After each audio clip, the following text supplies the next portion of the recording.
కానీ రంకెలేస్తే కుదరదు. ప్రతిపక్షాల మీద మాటలతో డైలాగులు దాడి చేస్తా, పంచ్ డైలాగులతో దాడి చేస్తా కుదరదు. పరిపాలన అంటే పంచ్ డైలాగులు కాదు. పరిపాలన అంటే ఇప్పుడు మీరు చెప్పిన కష్టాలన్నీ ఉంటాయి. పరిపాలన అంటే ఇప్పుడు మేము 2014లో మేము కూడా ఆడికి వచ్చినాడు, ఇవన్నీ కష్టాలతోనే మేము కూడా స్టార్ట్ చేసినాం.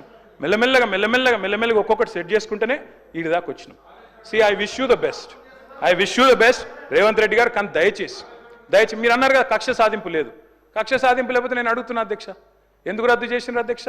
మేము తెచ్చిన పథకాలని, మేము తెచ్చిన ప్రాజెక్టులను. అప్పటికే ఎయిర్పోర్ట్ మెట్రో టెండర్ అయిపోయింది. రేవంత్ రెడ్డి గారికి ఒకటే కోపం ఏంటంటే వీళ్ళు తెచ్చిరు నేను రద్దు చేయాలి, చేసి పారేసిండు. ఓకే, నో ప్రాబ్లం, ప్రభుత్వం మీది, మీ ఇష్టం. ఫార్మా సిటీ రద్దన్నారు, ఫార్మా విలేజ్లు ముద్దన్నారు. ఏమైంది అధ్యక్ష? మీ సొంత నియోజకవర్గం రేవంత్ రెడ్డి గారు కొడంగల్ ఏం జరిగింది? ఈరోజు నేను అడుగుతా ఉన్నా అధ్యక్ష, ముఖ్యమంత్రి గారు తప్పు కాదు, ఆయన బిజీగా ఉంటాడు సహజంగానే. ముఖ్యమంత్రి అంటే ఆయనకు నిజంగా కూడా 18 గంటలు కాదు 24 గంటలు పని చేసినా కావాల్సినంత పని ఉంటుంది. కానీ ఏం జరిగింది రేవంత్ రెడ్డి గారు?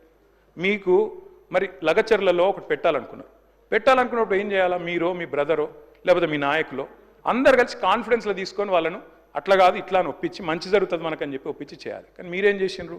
వాళ్ళు ధర్నాలు చేస్తే పట్టించుకోవాలి, రాస్తారోకలు చేస్తే పట్టించుకోవాలి.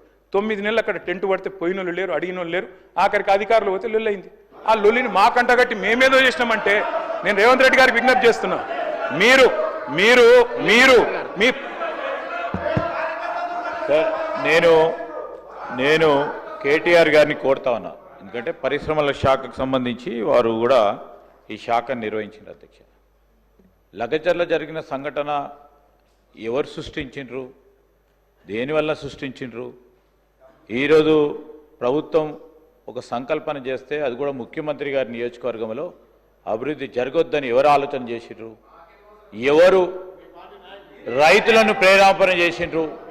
రైతులను ప్రేరేపణ చేసి రెచ్చగొట్టి ఒక అధికారిని సంపాలని ఆదేశం ఇచ్చింది ఎవరు? ఈరోజు స్పష్టంగా కూడా తేట తెల్లంగా ఈరోజు ప్రజల మధ్యలో ఉంది అధ్యక్ష. నేను కోరుతా ఉన్నది ఒకటే, నేను మొన్న కూడా మాట్లాడినప్పుడు చెప్పడం జరిగింది అధ్యక్ష. ఈరోజు మేము ఒక ప్రయత్నం చేస్తూ ఉన్నాం అధ్యక్ష, ఒక ఆలోచన, ఒక లక్ష్యం పెట్టుకొని పనిచేస్తూ ఉన్నాం. ఆ లక్ష్య భాగ సాగతంలో తెలంగాణ రైజింగ్ అని పెట్టి ఈరోజు యావత్ ప్రపంచంలోనే ఒక తెలంగాణ మరి మన భారతదేశంలో ప్రధానమైన ముఖ చిత్రంగా నిలబడాలని ఆలోచన చేసి ముందుకు నడుస్తూ ఉంటే అనేక సందర్భాల్లో కోరినాం, అభివృద్ధికి అడ్డు రాకుండి, అడ్డుపుల్ల లేకుండి, రైతులను రెచ్చగొట్టే ప్రయత్నం చేస్తే మీరు మాకు కాదు అన్యాయం చేసేది, రాష్ట్ర ప్రజలకు అన్యాయం చేస్తూ ఉన్నారు, ఆపు చేయండి అంటే కూడా వినలేదు. ఎవరు అధ్యక్ష? ఎవరేసిండ్రు శిక్ష? వారికి సంబంధించిన మాజీ శాసన మండలి సభ్యులకి శిక్ష ఎవరేసిండ్రు అధ్యక్ష? ఇదిగో మేము కాదు, మేము కోరింది అది. ఈరోజు నేను మా కేటీఆర్ గారు నిజంగానే ఒక ప్రోగ్రెసివ్ పొలిటీషియన్ అనుకున్నాం, కానీ లగచర్లకు పోయి మళ్ళా రైతులను రెచ్చగొట్టే ప్రయత్నం చేసిండ్రు. ఇదేంది అధ్యక్ష? ఇంకో దగ్గర ఎక్కడ పరిశ్రమ పెడితే దాన్ని రెచ్చగొట్టే ప్రయత్నం చేస్తూ ఉన్నారు. ఎక్కడ అభివృద్ధి జరగొద్దు కాంగ్రెస్ పార్టీ ప్రభుత్వ హయాంలో అని ఆలోచన చేస్తే ఈరోజు మేము చెప్తా ఉన్నాం అధ్యక్ష, మాకు తెలుసు ఏ ప్రయత్నం చేయాలి, ఏ విధంగా పరిశ్రమలు తీసుకురావాలి, రేపు రాబోయే కాలంలో ఏ విధంగా ఈ రాష్ట్ర అభివృద్ధికి కాంగ్రెస్ పార్టీ చెప్పిన ప్రతి అభివృద్ధి సంక్షేమ పథకానికి అడుగులే విధంగా చేయాలి. ఈరోజు అనేక సందర్భాలు చెప్తా ఉన్నారు, గౌరవ ముఖ్యమంత్రి గారు చెప్పిండ్రు. నేను అడుగుతా ఉన్నా అధ్యక్ష, 15 నెలలు గడిచింది అధ్యక్ష. ఒకటి తర్వాత ఒకటి మేనిఫెస్టోలో పెట్టిన ప్రతి అంశాన్ని ఈరోజు ప్రజలకు ఇచ్చిన వాగ్దానాన్ని నిలబెట్టే ప్రయత్నంలో ఇబ్బంది ఉన్నా కానీ ప్రయత్నం చేస్తాను అధ్యక్ష. మీరు ఎప్పుడైనా ప్రయత్నం చేసినారా? 10 సంవత్సరాల కాలంలో 3 ఎకరాల భూమి అన్నారు ఎస్సీ ఎస్టీ బలహీన వర్గాలకు సంబంధించి ఒక ప్రధానమైన మీరు హామీ ఇచ్చిండ్రు. 2014లో దళితుడిని ముఖ్యమంత్రి చేస్తున్నారు, ప్రధానమైన హామీ. మిగతా హామీలు పక్కన పెట్టండి సార్. అది కొన్ని హామీలు ఏ విధంగా ఉంటాయి అధ్యక్ష? ఆ హామీలు అమలు చేసే ప్రక్రియ భాగంలో ప్రభుత్వం ఏర్పడ్డప్పుడు చాలా మంది కూడా మంత్రులు చేశారు. అక్కడ ప్రభుత్వం ఏర్పాటైన తర్వాత ఆ హామీలను నిలబెట్టుకోవాలని ఒక ప్రయత్నం చేసినప్పుడు దానికి పాలసీ విధానం తీసుకురావాల్సి వస్తుంది, దానికి రూల్స్ రెగ్యులేషన్ తీసుకురావాల్సి వస్తుంది, ఆ క్రమంలో నిధులను కూడా సమకూర్చాల్సి వస్తుంది. ఇవన్నీ చేస్తూ ఉన్నప్పుడు సమయం పడుతుంది. వారికి తెలియదు అధ్యక్ష, ప్రశాంత్ రెడ్డి గారు మంత్రిగా చేశారు. ఈరోజు చెప్తా ఉన్న సందర్భంలో ఇవన్నీ కూడా మేము చెప్తా ఉన్నాం ఇప్పటికీ ప్రజలకు సంబంధించి మేనిఫెస్టోలో ఇచ్చిన ప్రతి అంశాన్ని కూడా మా పరంగా ఎన్ని ఇబ్బందులు వచ్చినా నిలబడతాం దాని పక్షాన. 6 గ్యారంటీలకు సంబంధించి ఈరోజు ముఖ్యమంత్రి గారు ఇక్కడే ఉన్నారు, మేము మంత్రులం అందరం కూడా ఇక్కడ ఉన్నాం. మేము తిరిగి మళ్ళా ప్రజాక్షేత్రంలో 2028లో ప్రజాక్షేత్రంలో పోయినప్పుడు ఈ 6 గ్యారెంటీలు నిలబెట్టి అందరికీ అందజేసి పోయే కార్యక్రమం చేయకుంటే ఇది కాంగ్రెస్ ప్రభుత్వమే కాదని మీ ద్వారా మనవి చేస్తూ నేను ఈరోజు మీరు చెప్పండి, సూచనలు ఇవ్వండి. నడుస్తూ ఉంది ప్రభుత్వం, ఇబ్బందులు పడతా ఉన్న ప్రభుత్వానికి సహకారం చేసే ఓ ప్రయత్న భాగంలో సలహా సూచనలు ఇస్తారని ఆలోచన చేస్తున్నాం. మళ్ళొక్కసారి అదే మాట్లాడుతూ ఉన్నారు అధ్యక్ష. 10 నెలల నుంచి ఏం చేసిండ్రు, 10 నెలల నుంచి ఏం చేసిండ్రు, 11వ నెల నుంచి ఏం చేసిండ్రు, 12వ నెల నుంచి చేసిండ్రని మేము బేరీజు చేసి చెప్తాం అధ్యక్ష. 2014లో వారు ప్రభుత్వం ఏర్పాటు చేసిండ్రు. 2014 నుంచి 2015 మేమంతా రికార్డు తెప్పించాం అధ్యక్ష. ఎన్ని సంక్షేమ పథకాలు మొదలుపెట్టిండ్రు, ఎంతమందికి ఈ రాష్ట్ర ప్రజలకు మేలు చేసిండ్రు, మీరు చెప్పిన ప్రతి అంశం పైన బేరీజు చేసుకొని మాట్లాడతాం అధ్యక్ష. ఈరోజు ఒక్క సంవత్సరంలో వారు చేసింది ఏంది, ఒక్క సంవత్సరంలో మేము మొదలుపెట్టిన సంక్షేమ కార్యక్రమాలను ఒక్కసారి బేరీజు చేసుకుందాం అధ్యక్ష. ఈరోజు మేము చెప్తా ఉన్నాం అధ్యక్ష, అది కాదు సైంటిఫిక్గా, రేషనల్గా, లాజికల్గా ఈ రాష్ట్ర ప్రభుత్వాన్ని, రాష్ట్ర ప్రజలకు సంబంధించి రాబోయే కాలంలో వారు కొన్ని విషయాలు చెప్పారు. మనం రాష్ట్రం ప్రగతి బాటలో నడవాలని చెప్పారు. మొదలు 2-3 ఒక 10 నిమిషాలు బాగా మాట్లాడినారు అధ్యక్ష. రాష్ట్ర ప్రగతి గురించి చాలా బాగా మాట్లాడారు.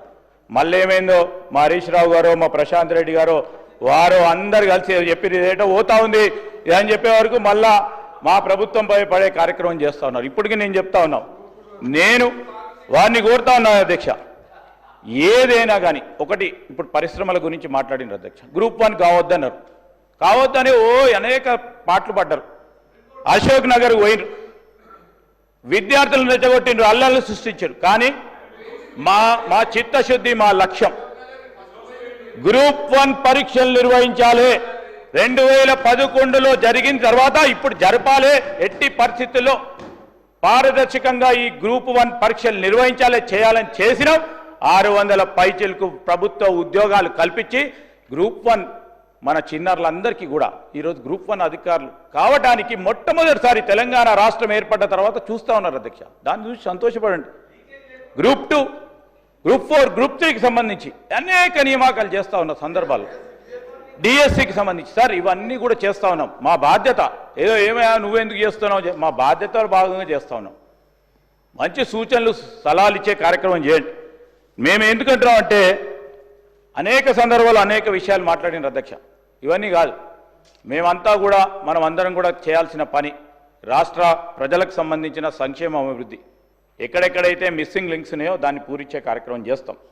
ఆ రోజు మీరు కానీ మేము కానీ యావత్ రాష్ట్ర ప్రజానికానికి సంబంధించిన వివిధ సంఘాలు కానీ తెలంగాణ రాష్ట్రం ఎందుకు కావాలి, ఎందుకు మనం రాష్ట్రం ఏర్పాటు చేసుకున్నాం, ఆ ఏర్పాటు భాగంలోనే ఏవైతే మీరు మిస్సింగ్ లింక్స్ ఉన్నాయో అవి చేయాల్సిన బాధ్యత మా పైన ప్రజలు పెట్టిండ్రు. తప్పకుండా కష్ట నష్టాల కోర్చి తప్పకుండా చేసే కార్యక్రమం చేస్తామని మీ ద్వారా గౌరవ సభ్యులకు తెలియజేస్తా ఉన్నాం.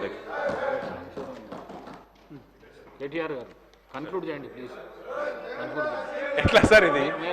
సార్ ముఖ్యమంత్రి గారు గంట మాట్లాడారు, ఇప్పుడు ఎల్ఏ మినిస్టర్ గారు ఒక 20 నిమిషాలు మాట్లాడినారు సార్.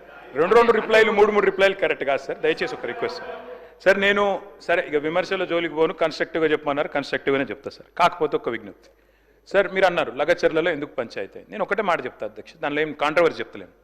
నేనేమంటున్నా సార్, ఇక్కడ సభ్యులు లేచి లేదా బయట మీరు కానీ ఏం చెప్తున్నారు, బయట మీరు ఫార్మా అంటే విషం, ఫార్మా అంటే పొల్యూషన్ అని చెప్తారు, అందుకే ఇక్కడ వద్దన్నామని చెప్తారు. మరి అక్కడ పోయి పెడతా అంటారు. వాళ్ళు ఎందుకు ఆహ్వానిస్తారు? మీరు సంజాయించకపోతే, కూర్చోబెట్టకపోతే, మాట్లాడకపోతే, జీరో లిక్విడ్ డిశ్చార్జ్ ఉందని చెప్పకపోతే, మీకు ఏం కాదు మేము ఉన్నామని చెప్పకపోతే, మీ పక్కనే అవసరమైతే ఆడ మా లీడర్లు ఇల్లు కట్టుకొని ఉంటారని చెప్పకపోతే వాళ్ళు ఆగుతారా? అది జరిగింది. మీరు సంజాయించురు, మేము వద్దంటలేం. ఫార్మా విలేలు పెడతా అన్నారు కదా, పెట్టుండ్రి. అధ్యక్ష మేము ఒకటి అడుగుతా ఉన్నాం అధ్యక్ష. ముఖ్యమంత్రి గారు స్వయంగా అంటారు ఇండియా టుడే కాంక్లేవ్లో ఎల్ఎన్టీ సిఎఫ్ఓ నేను జైలేమన్నా అని చెప్తారు. ఉంటుందా అధ్యక్ష ఇన్వెస్టర్ కాన్ఫిడెన్స్? కరెక్టా అది? ఇంకోటి అధ్యక్ష, ఫార్మాసిటీ ఎన్ని యూటర్న్లు కొట్టినారు అధ్యక్ష. కోర్టులోనేమో ఉందంటారు, కోర్టు బయటనేమో లేదంటారు. ఒకరోజు ఫార్మాసిటీ అంటారు, ఇంకో రోజు ఫ్యూచర్ సిటీ, తెల్లారి ఏఐ సిటీ, ఇంకో రోజు 4th సిటీ. అంటే గిన్ని యూటర్న్లు ఉంటే నేను అడుగుతున్నా అధ్యక్ష, aunt you misleading the court today?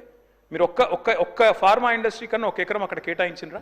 దయచేసి నేను అడుగుతా ఉన్నా అధ్యక్ష, మీరు రిప్లైలో చెప్పండి అధ్యక్ష. నేను అడుగుతా ఉన్నా అధ్యక్ష, ఈ రోజు పోటీలు బడి రాయితీలు ఇచ్చి పరిశ్రమలు ఆకర్షించే record side sir I would like to enlighten you, sir. I would like to enlighten the house. I am not disputing, sir. ఒక చిన్న, ఎందుకంటే వారికి ఇచ్చిన ఫీడ్బ్యాక్ సంబంధించి వారి ఆఫీస్ ద్వారా వచ్చిన ఫీడ్బ్యాక్ సరికాదని చెప్పడానికి ఒక ప్రయత్నం అధ్యక్ష. ఈరోజు దాన్ని మేము గ్రీన్ ఫార్మా సిటీలో భాగంగా ఒక భాగం అధ్యక్ష. దాంట్లో ఇప్పటి వరకు 13 ప్రధానమైన ఫార్మా కంపెనీస్ రావటం జరిగింది, ఒప్పందాలు చేసుకోవటం జరిగింది. అదేవిధంగా ఏఐసిటీకి సంబంధించి ఒకటి అని చెప్పలేదు. ఈరోజు కోర్టు పరంగా 200 ఎకరాలు ఆర్టిఫిషియల్ ఇంటెలిజెన్స్కి సంబంధించిన సిటీని ఏర్పాటు చేస్తామని చెప్పాం. గ్రీన్ ఫార్మా సిటీలో మేమంతా కూడా జీరో డిశ్చార్జ్ సంబంధించి ఈరోజు నెట్ జీరో సిటీ ఏర్పాటు చేయడానికి దాని ఏర్పాట్ల గురించి గ్రీన్ ఫార్మా సిటీని ఏర్పాటు చేస్తున్నామని చెప్పినాం. దానికి సంబంధించి ఈ ఈకో సిస్టమ్ని కూడా డెవలప్ చేసే ప్రయత్నంలో అక్కడ కావాల్సిన అన్ని అంశాలు కూడా ఇవ్వబడి చేస్తామని చెప్పాం. అదే అన్ని కలుపుకొని ఫ్యూచర్ సిటీ, ఒకసారి ఫ్యూచర్ సిటీ, ఒకసారి ఫోర్త్ సిటీ, ఒకసారి ఏఐ సిటీ, ఇంకోటి ఏదో సిటీ, ఆ విధంగా కాదు అధ్యక్ష. When we're focusing our Telangana, the pride, the Hyderabad, ఆ విధంగా చెప్పుకొని చాలా చిన్నగా మాట్లాడటం సరికాదని నేను కేటీ రామారావు గారికి చెప్తాను. చిన్నగా మాట్లాడకండి, మీకున్న అపోహలు అనుమానాలు ఉంటే చెప్పండి, మేము నివృత్తి చేస్తాం. దానికి ఇవి మీరు చిన్నగా ఆలోచన చేయొద్దు. సంకుచిత ఆలోచనతో ఎవరైతే మీకు ఇచ్చారో ఫీడ్బ్యాక్, మరి అదే ఫీడ్బ్యాక్తో మీరు ముందుకు పోకండి. దయచేసి నేను చెప్తాను, ఇట్స్ కాల్డ్ గ్రీన్ ఫార్మా అధ్యక్ష. ఇది గ్రీన్ ఫార్మా, దాంట్లో 13 ప్రధానమైన సంస్థలు వచ్చి మేము పెట్టుబడులు పెడతామని ముందుకొచ్చి ఈరోజు ఒప్పందాలు చేసుకోవడం కూడా జరిగింది. ఇది it's in the public domain అధ్యక్ష. పబ్లిక్ డొమైన్లో ఉన్న అంశాన్ని కూడా వారు తెలిసి ఆ విధంగా మాట్లాడతారు. తెలియకుండా వారు మాట్లాడారంటే ఓకే మేము చెప్పొచ్చు. తెలిసి కావాలని తప్పుదారి పట్టించే ప్రయత్నం చేస్తూ ఉన్నప్పుడు I want to set the record straight అధ్యక్ష. స్పీకర్ సార్, సరే మీరు గతంలో మీరే మాట ఇచ్చారు, పిసిసి ప్రెసిడెంట్గా మీరు, ఆనాడు సిఎల్పి లీడర్గా భట్టి గారు అక్కడ పర్యటించారు. ఇప్పుడే మా సబితక్క కూడా గుర్తు చేస్తూ ఉన్నారు. దాన్ని రద్దు చేస్తాం, భూములు వెనక్కిస్తామని చెప్పిండ్రు. ఇప్పుడు అంటున్నారు, ప్రజలు చూస్తున్నారు. సరే ఓకే, మీ ఇష్టం, అది ప్రభుత్వం మీ చేతిలో ఉంది కాబట్టి మీ ఇష్టం ఉన్నట్టు మీరు నడుపుతారు, దట్ ఈస్ ఫైన్. సరే, గ్రీన్ ఫార్మా ఉంటుంది, ఫార్మాసిటీ అక్కడనే ఉంటుంది అంటున్నారు. మరి పెద్దలు రంగారెడ్డి గారు కానీ ఇతరులు కానీ గతంలో కోమటిరెడ్డి గారు ఆనాడు ఎంపీగా కానీ చాలా విషయాలు అక్కడ చెప్పారు. అన్నీ కూడా ప్రజలు వింటూ ఉన్నారు అధ్యక్ష. బట్ మీరు ఫార్మాసిటీ అక్కడ కంటిన్యూ చేస్తాం, ఎందుకంటే మేమున్న ఆనాడు 8,800 ఎకరాలు నెట్ యూసేజ్గా వచ్చింది మొత్తం ఫార్మాసిటీలో. అంతకంటే ఎక్కువ డిమాండ్ మాకు అప్పటికే వచ్చింది. ఒక 13 ఇండస్ట్రీలు కాదు శ్రీధర్ బాబు గారు, అక్కడ దాదాపు 300-400 ఇండస్ట్రీలు పెట్టడానికి రెడీగా ఉన్నారు. అప్పటికే వాళ్ళు మాతో అంగీకార పత్రాలు కుదుర్చుకోవడానికి రెడీగా ఉండే. మీరు అప్పుడు బదనాం చేసినారు. మీరేమన్నారు, రియల్ ఎస్టేట్ వ్యాపారం చేస్తున్నారు, ఇంకోటి అని చెప్పి మాట్లాడినారు. నేను వారిని ఏమంటా ఉన్నా అధ్యక్ష అంటే, దయచేసి మీరు అది ఫార్మాసిటీయా, ఫోర్త్ సిటీయా, ఫ్యూచర్ సిటీయా, ఏఐ సిటీయా, ఇంకో సిటీయా, స్కిల్ సిటీయా, మీ ఇష్టం, అది whatever you name it, you are in the government. అధ్యక్ష, నేను అనేది ఏమంటే అధ్యక్ష, మొన్న నేను చెప్పడం కాదు, అక్బరుద్దీన్ ఓవైసీ గారు ఇక్కడ నుంచి చెప్పారు రియల్ ఎస్టేట్ కుప్పకూలింది అని. ముఖ్యమంత్రి గారు ఎన్నికల ముందు చెప్పినారు రియల్ ఎస్టేట్ అంటేనే రేవంత్ రెడ్డి అంటేనే రియల్ ఎస్టేట్ అన్నారు. మరి ఎందుకు అధ్యక్ష ఈరోజు వేణుగోపాల్ రెడ్డి అనే రియల్టర్ ఆత్మహత్య చేసుకునే పరిస్థితి వచ్చింది? ఎందుకు ఇవాళ సీఎం గారికి లెటర్ రాసి మరీ ఆత్మహత్య చేసుకునే పరిస్థితి వచ్చింది? రాష్ట్రంలో అధ్యక్ష మీరు కూడా వికారాబాద్ జిల్లా నుంచి ఉన్నారు. నిజంగా భూములు పరిస్థితి ఎట్లుంది, రియల్ ఎస్టేట్ పరిస్థితి ఎట్లుంది నాకు తెలుసు, మీకు తెలుసు, రేవంత్ రెడ్డి గారికి కూడా తెలుసు. నేను అంతకంటే ఎక్కువ చెప్పను కానీ, బట్ ఒకటి మాత్రం వాస్తవం అధ్యక్ష, కొన్ని నెగిటివ్ థాట్స్, నెగిటివ్ పాలసీసు ఇవాళ హైడ్రా అధ్యక్ష ఉద్దేశం మంచిదే కావచ్చు. మేము గతంలో ఈవీడిఎం అని పెట్టినాం, దాని పేరు మార్చిండ్రు, ఎక్స్టెండ్ చేసిండ్రు, దానికి హైడ్రా అని పేరు పెట్టిండ్రు. కానీ ఎట్లా నడుస్తుంది అధ్యక్ష హైడ్రా? పేదల మీదనేమో ప్రతాపం, పెద్దలనేమో కాపాడతారు. పెద్దలు ఎఫ్టీఎల్లో ఉన్న పట్టించుకోరు, ఆడ చెరువు ఆనుకొని బిల్డింగ్లు కట్టినా పట్టించుకోరు, కానీ పేదలను మాత్రం ఎప్పుడు పడితే అప్పుడు వచ్చి కూలగొడుతున్నారు. ఆఖరికి హైకోర్టు ఎన్నిసార్లు తెచ్చినా అక్కడ మాత్రం ఇది ఉండదు అధ్యక్ష, రెస్పాన్స్ ఉండదు. స్టాంప్స్ అండ్ రిజిస్ట్రేషన్స్ తగ్గింది, రెవెన్యూ ఇప్పుడు జిఎస్టీ తగ్గింది, వెహికల్ ట్యాక్స్ తగ్గింది, వెహికల్ ట్యాక్స్ నుంచి వచ్చే రెవెన్యూ తగ్గింది. ఇవన్నీ ఎందుకు జరుగుతున్నాయంటే నేను అడుగుతా ఉన్నా అధ్యక్ష, ఒకవైపు పరిశ్రమలు వెళ్ళిపోతున్నాయని పేపర్లో వార్తలు వస్తున్నాయి. శ్రీధర్ బాబు గారు, you can correct me if I'm wrong. Premier Energy అనే కంపెనీ సీతారాంపూర్లో పెట్టుబడి పెట్టడానికి ఒప్పుకుంది, 1700 కోట్లది ఆంధ్రాకి తరలిపోయిందని వార్తలు వస్తున్నాయి. కార్నింగ్ అనే పరిశ్రమ మరి చెన్నైకి తరలిపోయిందని ఒక పేపర్లో వార్తలు. అదే మాదిరిగా కేన్స్ అనే పరిశ్రమ మరి అది కూడా వెళ్ళిపోయింది గుజరాత్కు అని చెప్తా ఉన్నారు. వినండి వినండి వినండి వినండి శ్రీధర్ బాబు గారు, ఐ రిక్వెస్ట్ యూ. కేన్స్ అనేది సబ్జెక్ట్ సార్ నేను ఎందుకు చెప్తా ఉన్నానంటే మినిస్టర్ గారు నేను ఏమంటున్నానంటే కేటీ రామారావు గారికి ప్రధానంగా వారు చెప్పే 3 సంస్థలకు సంబంధించి మొన్న ఇండస్ట్రీస్ డిమాండ్స్ వస్తున్న సందర్భంలో మొత్తం చెప్పడం జరిగింది అధ్యక్ష. ఈ 3 సంస్థలకు సంబంధించి వారు చెప్పారు అధ్యక్ష, ప్రీమియర్ ఎనర్జీస్కి సంబంధించి మా ప్రభుత్వం ఏర్పాటైన తర్వాత వారు 2 ప్రధానమైన విభాగాలు ఇక్కడ ఏర్పాటు చేసుకొని సార్ మా ప్రభుత్వం వచ్చిన తర్వాత ఎంఓయూలు చేసి 2 విభాగాలు ఆ ప్రీమియర్ ఎనర్జీస్కి సంబంధించి, 3వది అధ్యక్ష పేపర్లో వచ్చింది ప్రతి ఒక్కటి కరెక్ట్ అనుకొని మరి వారి సొంత పేపర్లో వచ్చిన కొన్ని అంశాలు కానీ ఇతర పేపర్లో వచ్చిన కొన్ని అంశాలు కానీ వారు మీరే రాసి మీ పేపర్లో వేసే సార్ నేను ఏమంటా ఉన్నా అంటే sir we don't stand go by, I'm telling you the fact, you can always verify. Premier Energies 2 సంస్థలను స్థాపించింది ఇక్కడ మేము వచ్చిన తర్వాత. 3వ సంస్థ వారికి సీపోర్ట్ దగ్గర ఉండాలనే ఆలోచనతో వారు మా దగ్గర ఒప్పుకోలేదు. వారంతటా వారు అక్కడ గుజరాత్లో చూశారు, ఏపీలో ఎతికారు, లేకుంటే మ్యాంగ్లూరుకి వెళ్ళారు. ఆ 3 ప్రధానమైన పోర్ట్ ఏరియాస్లో ఎతికి తీసుకెళ్లారు. అది తెలియకుండా ఇక 3rd సంస్థ కూడా ఇక్కడే రావాలా, పోర్టు పరంగా ఇక్కడ లేకున్నా కానీ ఇక్కడ పెట్టాలి అనే ఒక ఆలోచన ఎవరు రాశారో వారికే తెలవాలా. కార్నింగ్ అనే సంస్థ విషయంలో అప్పుడు మంచి ఉద్దేశంతో చేసే ఉంటారు కేటీఆర్ గారు. ఒప్పందం లేదు, ఎంఓయూ లేదు, కానీ ఆ కార్నింగ్ సంస్థ చెప్పని కూడా లేదు ఇక్కడ పెడతామని. వారు కలిసి ఉంటారు, ఓ మంచి ఉద్దేశంతో కలిసి ఉంటారు ఇక్కడ పెట్టమని. వారు ప్రోయాక్టివ్నెస్తోని డిక్లేర్ చేశారు ఇక్కడ కార్నింగ్ సంస్థ వస్తుందని. వారు చెప్పింది లేదు, చేసింది లేదు. ఆ కార్నింగ్ సంస్థ చెన్నైకి సంస్థకు అక్కడ పోయి పెట్టడం జరిగింది. ఇంకోటి కూడా చెప్పారు అధ్యక్ష, ఈరోజు వారికి కూడా తెలిసి ఎందుకు పోయిందని. వారి ప్రభుత్వ హయాంలో కూడా కొన్ని సంస్థలు వెళ్ళిపోయినాయి, గుజరాత్కి పోయినాయి అధ్యక్ష.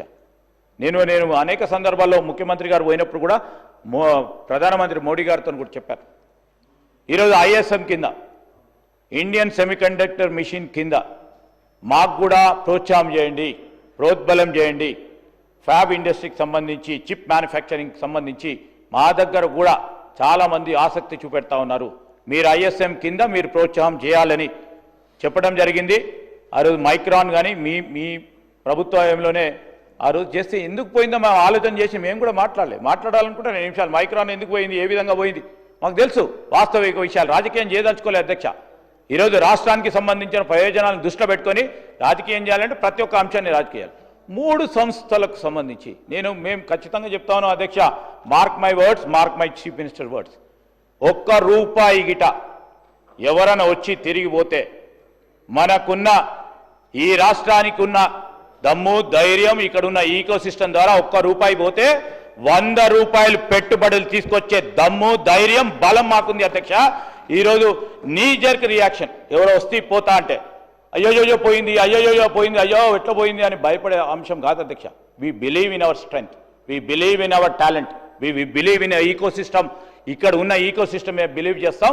₹1 సపోజ్ ఒక పెద్ద సంస్థ వచ్చి వారి ప్రయోజనాల గురించి ఇంకో రాష్ట్రానికి పోతాం అని బెదిరించిన, లేకుంటే వారికి సంబంధించి లాభాలు జరుగుతాయని వారు ఆలోచన చేసిన ₹1 పోతే మేము చెప్తా ఉన్నాం అధ్యక్ష, ఐ విల్ స్పీక్. మళ్ళా 3 సంవత్సరాల తర్వాత మేము కూడా మాట్లాడతాం. ₹1 పోయిందని చెప్పండి, మేము దానికి ₹100 పెట్టుబడులు తీసుకొచ్చే దమ్ము ధైర్యం బలంతో ప్రజల నమ్మకంతో ముందుకు పోతాం. నీ జర్క్ రియాక్షన్ వల్ల మన రాష్ట్రాన్ని తక్కువ చూపెట్టే ప్రయత్నం చేయొద్దని మంచి ఆలోచనతో ఒక పాజిటివ్ దృక్పథంతో పోయే ఆలోచన చేయాలని గౌరవ సభ్యులకు తెలియజేస్తా ఉన్నాం అధ్యక్ష. సార్ ఒక్క నిమిషం, నేనేమంటున్నాను అధ్యక్ష, అనేక సందర్భాల్లో దావోస్కి సంబంధించిన అంశం మాట్లాడుతూ ఉన్నారు. నేను కూడా చెప్పాలి కదా సార్, మీరు లేరు ఆ రోజు, మీరు సత్యదూరంగా మీరు మంచిగా మాట్లాడుతూ ఉంటారని నేను అనుకున్నాను సార్. మీరు ఆ మంచి ఆలోచన చేస్తారా అనుకున్నాను సార్. మీరంతా కూడా రాష్ట్ర సార్ ఈరోజు నేను I'm not disputing sir, I'm not disputing. ఈరోజు రాజేశ్వర రెడ్డి గారు, ఈరోజు మీరు మాట్లాడింది కరెక్ట్, మేము మాట్లాడింది సత్యదూరం అంటే కరెక్ట్ కాదు. ఈరోజు నేను చెప్తా ఉన్నాను సార్, ఇవన్నీ కూడా నేను చెప్పాలంటే కూడా సార్ ఇవన్నీ ఒక్కటి తర్వాత ఒకటి చెప్పమంటే కూడా ఉంది సార్.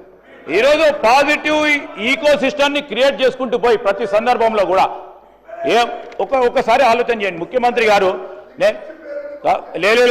ఒకసారి సార్ ఇప్పుడు ముఖ్యమంత్రి గారు పదవి బాధ్యతలు చేపట్టగానే సార్ కేటీఆర్ గారు వినాలా, ముఖ్యమంత్రి గారు పదవి బాధ్యతలు చేపట్టగానే ఓ మాట అన్నారు అధ్యక్ష, మనకు సంబంధించి మన పెట్టుబడిదారులను కానీ పారిశ్రామికవేత్తలను కానీ ప్రోత్సాహం చేయాలనే ఉద్దేశంతో మేము పాత ప్రభుత్వ విధానాలను మారవము, పద్ధతులు మారవము, రాష్ట్ర ప్రయోజనాలకు సంబంధించి వారు ఏదైనా మంచి ఆలోచన చేసి ఆ పాలసీ విధానాలు తీసుకొస్తే దాన్ని మార్చే ప్రయత్నం చేయమని ఈరోజు అదేవిధంగా మన రాష్ట్రానికి సంబంధించి మనకున్న కల్చర్, మనకున్న సంస్కృతి 90లో మొదలుపెట్టిన మన ఈ పారిశ్రామిక రంగంలో చేస్తూ ఉన్న ఒక కార్యక్రమాలను ఎన్ని ప్రభుత్వాలు మారినా ఒక పాలసీ విధానాలను కక్ష పట్టుకొని ఎవరు కూడా మారలేదు అధ్యక్ష.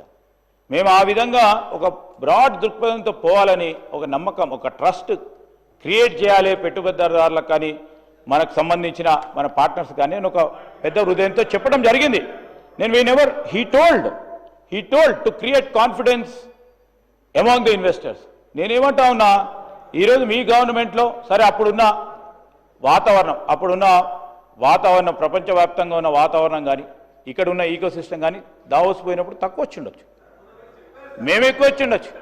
నేను చెప్పా మరి మా రామారావు గారు వినలే కదండి, మళ్ళీ చెప్పాలి, మళ్ళీ ఆయన చెప్తా ఉన్నాడు, నేను ఇవన్నీ చెప్పాల్సి వస్తుంది కదా. So I'm telling you sir, I have confidence. మీరు చెప్పండి, మరి మీ నాయకుడికి చెప్పండి, మీరు చెప్పలే మళ్ళీ అదే చెప్తా ఉన్నారు. దయచేసి సత్య దూరమైన మాట్లాడకుండా దయచేసి వారిని మీరు మంచి సలహా వేయండి. You have experience, you kindly give me good suggestion, positive suggestions, ఇండస్ట్రీని ముందుకు తీసుకెళ్లే కార్యక్రమం